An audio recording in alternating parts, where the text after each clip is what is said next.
बेवकूफ़ लोगों की शादियां अगर देखनी है ना तो किसी मिडिल क्लास बंदे की शादी में चले जाएं।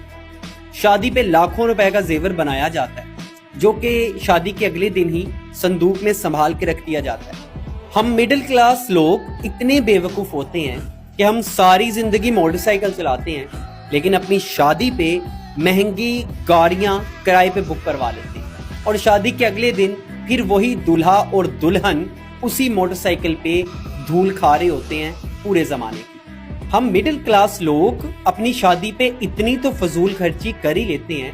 कि जिसको अगर बचत में कन्वर्ट कर लिया जाए तो दुल्हा और दुल्हन के लिए एक छोटी कार तो मैसर आ ही जाएगी। लड़की को जहेज की सूरत में बहुत से कंबल, तकिए, सरहाने और इस जैसी चीजें बना के दी जाती हैं जिसको वो आते ही अपनी अलमारी या किसी पेटी में संभाल के रखते हैं। और ये लाखों रुपए की इन्वेस्टमेंट अगर किसी बिजनेस में की जाए या कैश की सूरत में लड़के और लड़की को दे दी जाए तो हो सकता है वो अपनी जिंदगी के स्टार्टिंग के जो डेज हैं कम से कम उन्हें ही अच्छे से एंजॉय कर लें। इससे भी घटिया बात भला क्या है कि लड़की के लिए दोनों तरफ से ऐसे सूट और जूते लाखों रुपए की मालियत के खरीदे जाते हैं जो सिर्फ लोगों को दिखाने के लिए होते हैं कि जो मेहमान आएंगे हम उनको ये दिखाएं।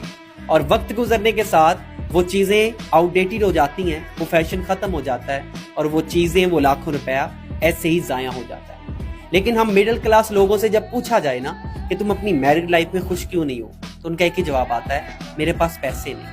मेरे पास वसाइल नहीं। लेकिन हमने अपनी शादी पे जो 20 लाख रुपए की फजूल खर्ची की है वो हम लोगों को दिखाने के लिए करते हैं ताकि बरादरी में इज्जत हो जाए, बरादरी में शान और शौकत कायम हो जाए। कि शादी पे 15 से 20 लाख लगाने से बेहतर है सादगी से शादी करो।